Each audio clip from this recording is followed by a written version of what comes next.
Hello there, you're watching the press preview, our first look at what is on the front pages. Time then to see what's making the headlines with the broadcaster and commentator, Ali Miraj, and the political journalist, Zoe Grünewald. Welcome and great to see both of you. So to the front pages then, let's take a look, shall we? Starting with the Eye, it leads on what it calls new turmoil in the Middle East, reporting on Israel and Turkey's airstrikes on Syria. That story also on the front page of The Guardian. Their headline, Israel strikes military targets and seizes territory in Syria offensive. Meanwhile, The Times carries words from the Israeli Prime Minister Benjamin Netanyahu, who says the attack is vital for his country's security, but has ruled out a march on Damascus.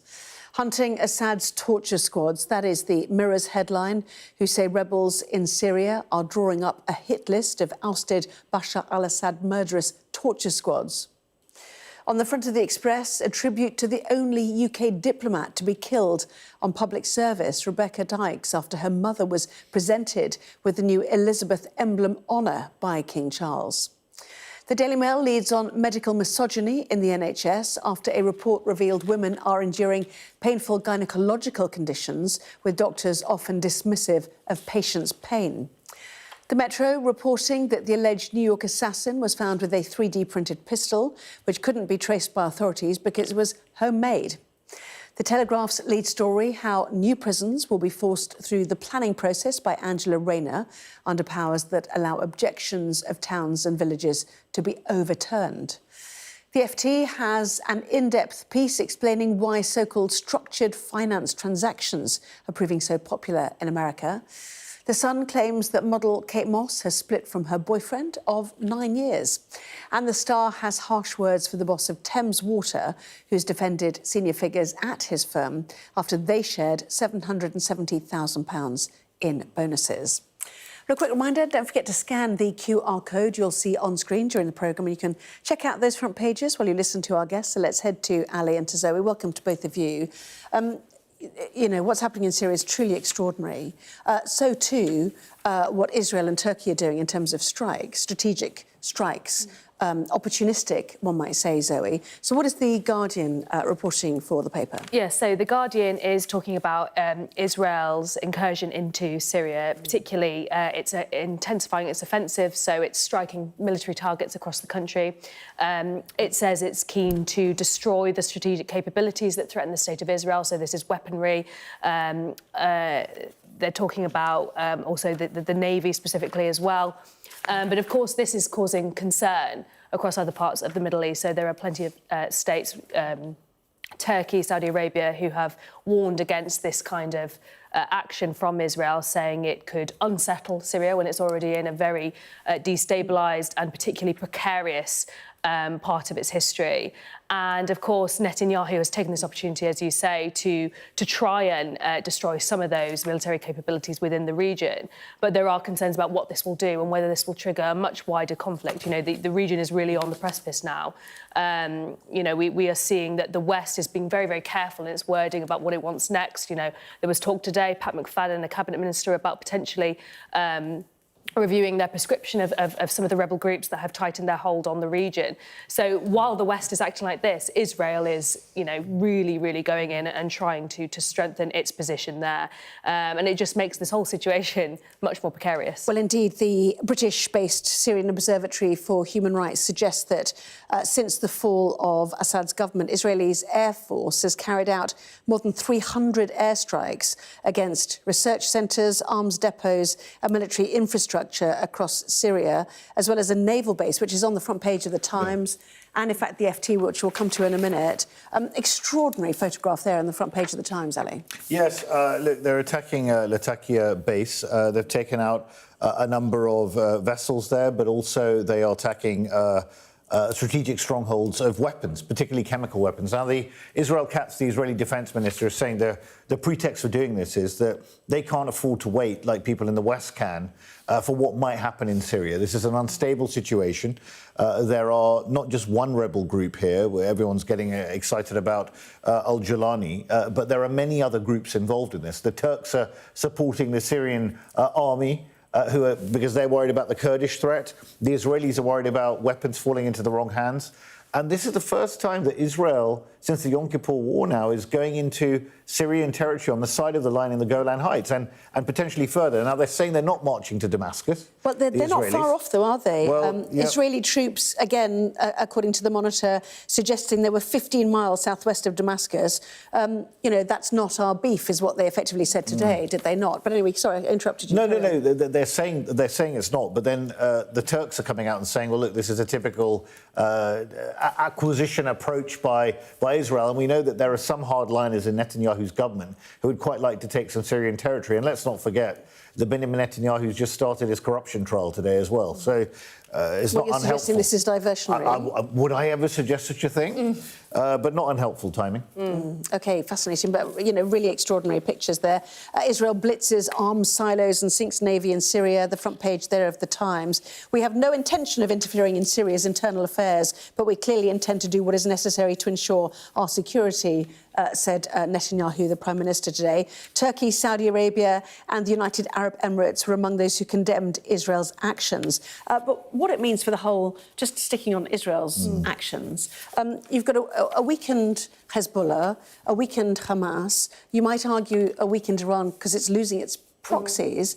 In a sense, this has been a recent win-win for Israel, hasn't it? Yeah, and I think they see this as an opportunity to really strengthen their capabilities in the region and try and prevent, that weaponry, that particular force that was in Syria from being another threat to Israel. Israel feels very cornered in the region.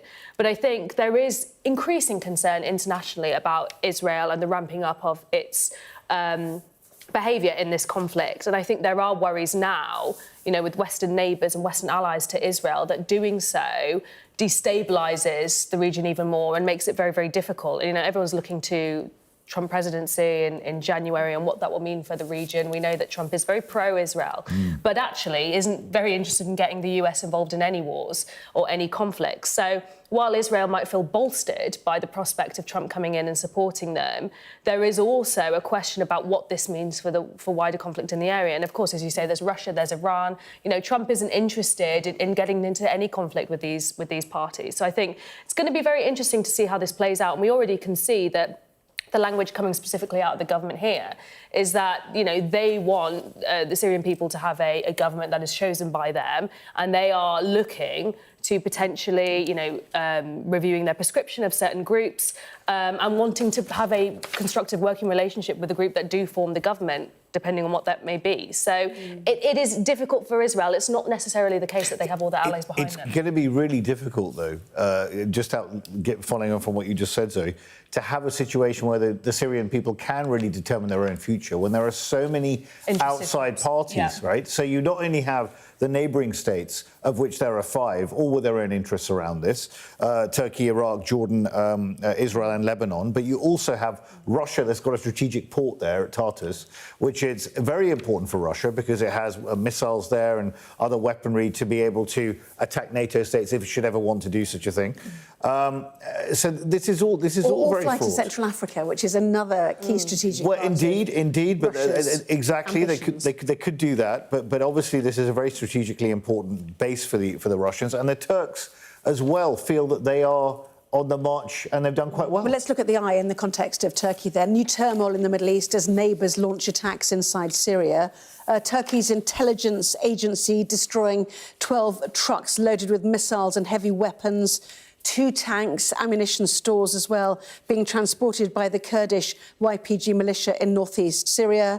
It was something that was witnessed by Sky News' Alex Rossi and his team in Kamishli in northeast Syria, because there's no love lost between the Turks and the Kurds, who, with this instability, will continue presumably to demand or wish for their own homeland. That's so right. this is another stress point, isn't it? At all costs, the Turks do not want any separatist movement going on with the Kurds in their country, and they are going to do whatever they can. And given the fact that the Assad regime just fell over in the space of 4 days, and that we know why, because it was a proxy of Iran and Russia. Both are distracted with their own issues. And so it showed that it was very, very hollow and they were not going to come to its rescue. They've got their own issues to deal with. Turkey's actually done quite well out of this.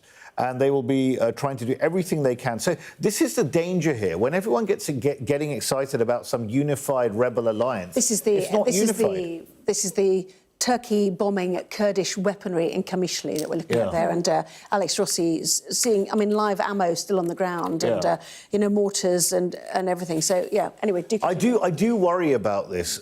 People getting a little bit too sanguine about the fact that Al-Jilani's come and he's walking around and he's like the new superstar. It's only been 5 minutes, and this is a very complicated situation with multiple rebel groups with their own interests being backed by outside forces. So we're just going to have to wait and see. It could be very messy, very protracted. The last thing that the people of Syria want is another protracted civil war going on. But I think we should just be mindful about where we are. Different religious influences as well, obviously, which is critical to that region. The Financial Times, again, showing that airstrike on the dock at the port city of Latakia, but saying that the UN has now started to warn Israel that this will hurt the transition. This is the sort of instability point you talked about already. Absolutely. And, it's not the UN, but also these other states in the Middle East as well have been voicing their concern. And, as we've said repeatedly, it's a very precarious time for the region. But also, Syrians within it, they want to see the peaceful transition of a government. And when there are many states, Israel included, intervening or have their own agenda at play, it makes it very, very difficult. I think, there are lots of images now that we're seeing of particularly the action that Israel has taken and the destruction there. But when you also look at what we are now seeing coming out of Syria as a result of Assad's departure, the scenes of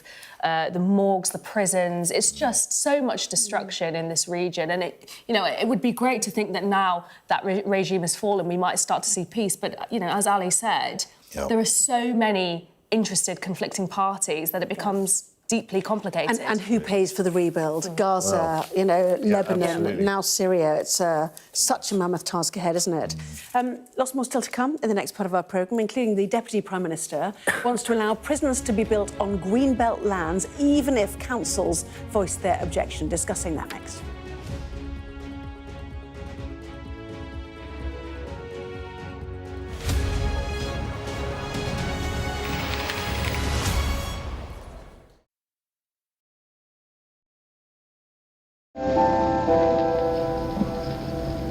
I'm Stuart Ramsey, and I'm Sky's chief correspondent. An enormous explosion that's just come down. I think it was a monster just landed in between us. Hundreds and hundreds of people hoping to get north, ultimately to get to the United States. It's a border where they're not welcome, yet they keep coming. We saw snatch squads going in, grabbing people, taking them out and putting them into trucks and taking them away. They make about 50 kilos of fentanyl a week. It's incredibly dangerous and toxic stuff. There's been an upsurge in deaths. The fighting between the gangs is getting more and more vicious. Is this now all your territory? Yeah. The battlefield is outside the barricades, which is over there. This is much more like a normal town. It's really sending a clear message that Venezuela is eager for change. We've been crushed. Free from wherever you get your news. We are in the middle of a forest, in a jungle really, and they're attempting to keep these men alive. This is real, hardcore emergency medicine. The information on this could bring down the entire network, not just in Iraq and Syria, but across the world. Sky News, the full story first. Well, hundreds of thousands of people have been using the beast for years to traverse Mexico, but it is really dangerous. Many people have died riding it.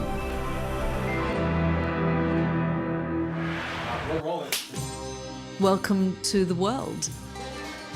Our new podcast, starting now. It's very exciting. Every week, we'll be reporting from the world's trouble spots. We get to hold those in positions of power accountable, and we get to ask the questions that the audience, the listeners, want to know about. And that's why it is so important that people tune in, come along for the road, come along for the journey. It'll be fun.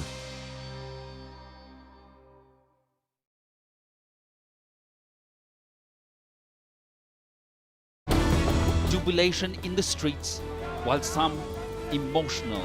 This is a political victory for Prime Minister Modi and his Hindu Nationalist Party. I'm Neville Lazarus and I'm Sky's reporter based in Delhi. Companies like these are helping India in its trajectory to be a serious player in space exploration. Sky News, get the full story first. We've got your Sunday mornings covered. From the front page and the sounds of the streets to the voices of the people who make the major calls and big picture politics beyond Westminster.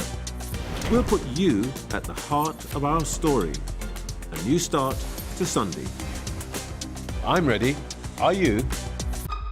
Join me, Trevor Phillips, Sunday mornings on Sky News.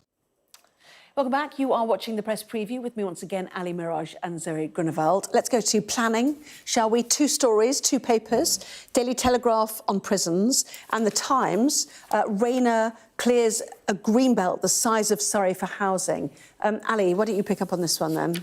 Well, look, housing, we know that there's a housing problem in the country. We haven't been building enough houses since Harold Macmillan in this country. So it is a problem.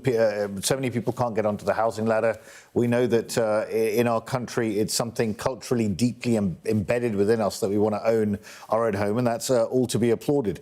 The thing is this. If you go back to why Greenbelt was established in the first place, it was there to prevent ribbon development. It was there to prevent urban sprawl. Mm-hmm. There was a reason behind it. When these guys, before the Labour Party came to government, they were saying that they were going to tinker around what they call grey belt, disused petrol stations and car parks. Now we find very quickly this is expanding out. They want to be on the side of the builders, not the blockers. They want to talk about local plans in an area. If you've got a local plan, not every council has a local plan, but council should consult with their publics to have local plans, and then you just bypass local council planning committees, which are representatives of people who have elected them to do that job of scrutinising planning applications. But the Tories found that actually the top-down housing targets, the councils had to put it in, and that the developers benefited and the councils did and the people did not. And Chesham and Amersham by-election, for example, they were punished. So there is punishment to come after this. And you need infrastructure as well with this. And no one wants to talk about immigration. 906,000 people coming here to the year June 23. Yeah. I mean, you know.